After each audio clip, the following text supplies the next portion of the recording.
Santa Rita de Cássia. Durante séculos, Santa Rita foi uma das santas mais populares da Igreja Católica. Ela é conhecida como a Santa do Impossível por suas impressionantes respostas às orações, bem como pelos acontecimentos marcantes da sua própria vida. Santa Rita de Cássia era filha única. Ela nasceu em maio de 1381 em Roccapurena, perto de Cássia, na região de Umbria, Itália. Antonio Mancini e Amata Ferri eram os seus pais dedicados, conhecidos como os pacificadores de Jesus Cristo, pois eram chamados para acalmar brigas entre vizinhos. Eles também possuíam algumas terras que eles próprios trabalhavam.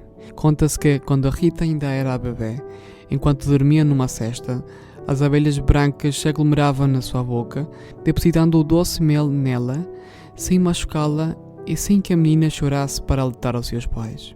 Um dos vizinhos camponeses, vendo o que estava acontecendo, tentou dispersar as abelhas com o braço ferido. O seu braço curou-se imediatamente. Os seus pais, sem terem aprendido a ler ou a escrever, ensinaram a Rita desde a criança tudo sobre Jesus, a Virgem Maria e os santos mais conhecidos. Ela nunca foi à escola para aprender a escrever ou ler. Para Rita, o seu único livro era o crucifixo.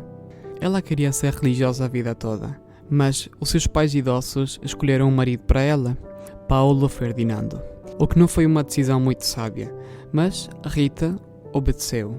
O seu marido provou ser um bebedor, mulherengo e abusador, mas ela o respeitou ao longo da vida de casada, encontrando sua força em Jesus Cristo. É uma vida de oração, sofrimento e silêncio. Eles tiveram 2 gêmeos que trouxeram à tona o temperamento do pai. Isso preocupou muito a santa e ela orava constantemente por eles. Depois de 20 anos de casamento e oração, o Paulo se converteu, pediu perdão e prometeu mudar o seu jeito de ser. Rita o perdoa e eles passaram muito tempo juntos nos caminhos de Deus. Isso não durou muito, pois enquanto o seu marido havia se reformado, os seus antigos inimigos não. Uma noite, Paulo não foi para casa. Antes da sua conversão, isto não teria sido estranho, mas no Paulo reformado, isso já não era normal. A Rita sabia que algo tinha acontecido. Ele havia sido assassinado. Sua dor aumentou quando os seus filhos, agora já crescidos, juravam vingar a morte do seu pai. As súplicas não dissuadiram. Foi então que a Santa Rita entendeu que era melhor salvar do que viver muito tempo. Ela rezou ao Senhor para salvar as almas dos seus 2 filhos e tirar a vida deles antes de que eles se perdessem para a eternidade por cometerem um pecado mortal. O Senhor respondeu às suas orações. Ambos tiveram uma doença mortal. Durante o tempo da doença, a mãe falou docemente com eles sobre o amor e o perdão. Antes de morrer, eles conseguiram perdoar os assassinos do seu pai. A Rita estava convencida de que eles estavam com o seu pai no céu. Após a morte dos seus filhos, ela trabalhou incansavelmente para pacificar a família do seu marido com os assassinos, interrompendo assim a espiral de ódio que estava sendo criada. Deixada sozinha, ela não se deixa dominar pela tristeza e o sofrimento. Santa Rita queria entrar com as irmãs agostinianas, mas não foi fácil conseguir. Não queriam uma mulher casada. Também a morte violenta do seu marido deixou uma sombra de dúvida. Ela se voltou para Jesus em oração. Então, aconteceu um milagre. Uma noite, enquanto a santa dormia profundamente, ela ouviu alguém chamá-la. Na 3ª vez, ela abre a porta e lá estão Santo Agostinho, São Nicolau de Tolentino e São João Batista. Eles pediram à santa que o seguisse. Depois de caminhar pelas ruas da Roccapurena, ela sentiu que ela ergueu no ar e empurrou suavemente em direção a Cássia, acima do mosteiro de Santa Maria Madalena. E foi então que ela caiu em êxtase. Quando acordou, encontrou-se dentro do mosteiro. Depois desse milagre, as irmãs agostinianas não podiam mais negar a sua entrada.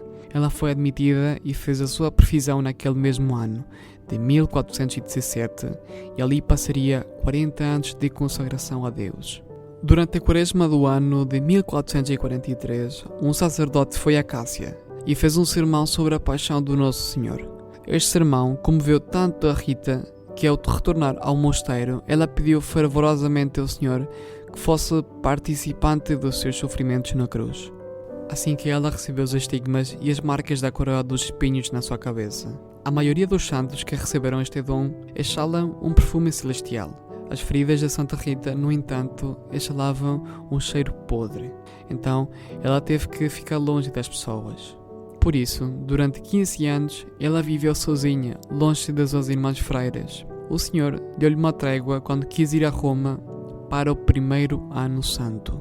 Jesus removeu o estigma da sua cabeça durante o tempo que durou a peregrinação. Assim que voltou para casa, o estigma reapareceu e ela teve que se isolar novamente. Um dia, Rita foi posta à prova por sua mãe Madre Superiora, como ato de obediência.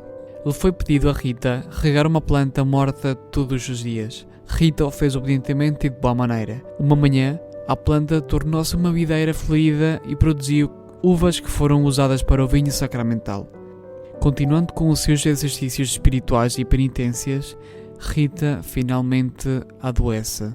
Durante 4 anos ela sofreu o sofrimento do mal com tal postura que serviu às outras freiras como um espelho de tolerância.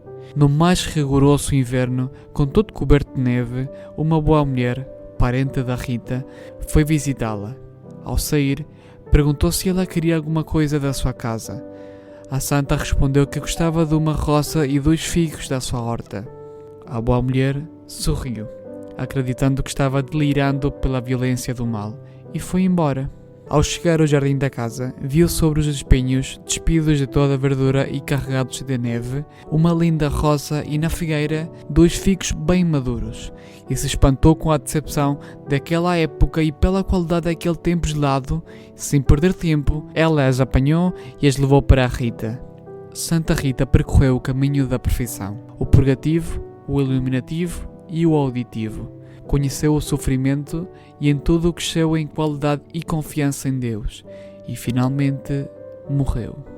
No momento da sua morte, 3 toques foram ouvidos do sino do mosteiro que tocou sozinho, embora se acredite que foram os anjos que tocaram e que acompanharam aquela alma abençoada. Um cheiro muito suave foi sentido em todo o mosteiro. A ferida do estigma desapareceu e em seu lugar apareceu uma mancha vermelha, como uma rosa que tinha uma fragrância deliciosa. Ela deveria ter sido velada no convento, mas por causa da grande multidão foi necessária que seja na igreja. Ficou lá e a fragrância nunca foi embora, e foi por isso exatamente que nunca foi enterrada. O caixão de madeira original foi substituído por um de vidro e foi exposto para a veneração dos fiéis.